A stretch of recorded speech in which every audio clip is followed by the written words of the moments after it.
Sa isang video, may isang maswerteng grupo na nakahukay ng isang kahon sa ilalim ng lupa. Madalas, ang laman ng ganitong kahon ay mga lumang kayamanan, gintong alahas, sinaunang bagya, at mahahalagang gamit na pinaniniwalaan itinago pa noong panahon ng digmaan.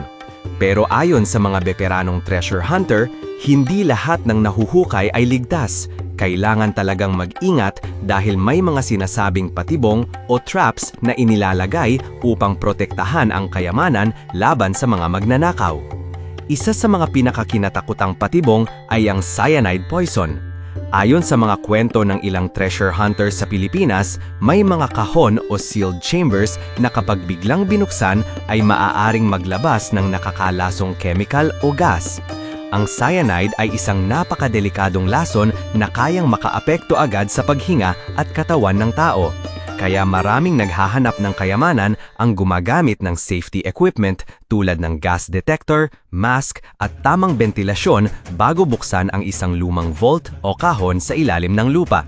Marami ring naniniwala na konektado ito sa tinatawag na Yamashita Treasure, ang maalamat na kayamanan na sinasabing itinago umano ng mga sundalong Hapon sa Pilipinas noong World War II. Ayon sa mga kwento, binubuo raw ito ng tonel-toneladang ginto, mamahaling alahas, rebulto at mahahalagang artifacts na kinuha mula sa iba't ibang bansa sa Asia.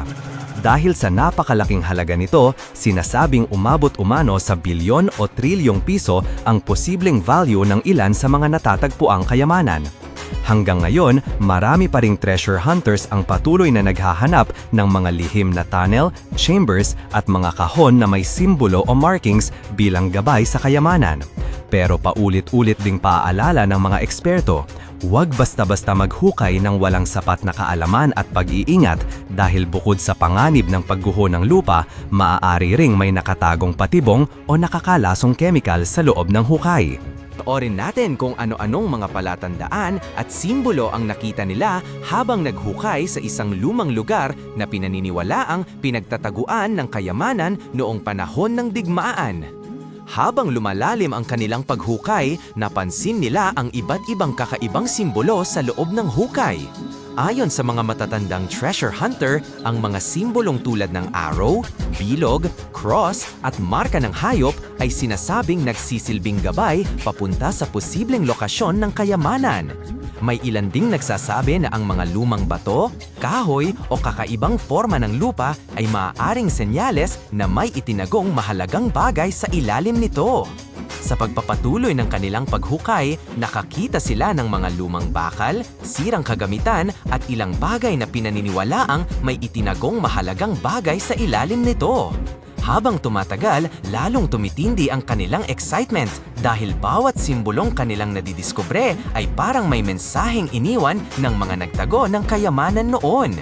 Ayon sa mga kwento, maraming treasure hunters sa Pilipinas ang naniniwalang may mga lihim na kayamanan itinago noong panahon ng digmaan, lalo na ng mga sundalong Hapones. Ngunit tandaan, hindi lahat ng nakikitang simbolo ay siguradong konektado sa kayamanan dahil may ilan ding natural lamang o gawa ng tao noon para sa ibang layunin. Sa huli, ang tunay na mahalaga sa treasure hunting ay ang karanasan, pagtitiga at pag-iingat sa bawat paghukay. Kaya samahan ninyo kami sa nakakakabang adventure na ito at sabay nating tuklasin kung ano nga ba ang tunay na sikreto sa ilalim ng hukay na ito.